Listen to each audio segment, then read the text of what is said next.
Ang nilalaman po niya ay small cookies. Siyempre, ito kailangan to ng mga lolo't lola ko. Ayan, tumbler na madaling buhatin, tubig o anumang kape sa umaga, mga lolo't lola ko. Golden. Wow! Sosyal. Oo. Ayan. O, tapos naman po, ito ay personal choice ko. Apo. Personal choice ko talaga to nung dinidesign ito.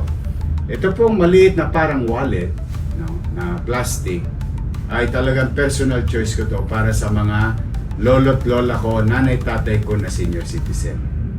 Bakit po? Ito pong maliit na parang box, no? Ang tawag po dito ay medicine box. Yan. Sa loob po, yan.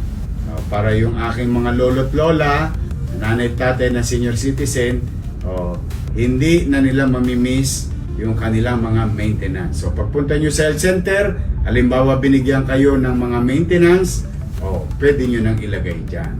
So araw-araw, nare-remind kayo na kailangan nyo inumin ang inyong mga maintenance. Tapos ito, pwede sa bulsa, pwede sa bag, pwede daling kahit saan, kahit namamasyal, ang mga lolo't lola natin, mga nanay tatay natin, kung nasa mall man kayo, at nakalimutan ninyo na kailangan nyo na palang oras na para uminom ng gamot, at least meron kayong laging dala. Ito yung personal ko pong choice sa alaman niya, dahil talagang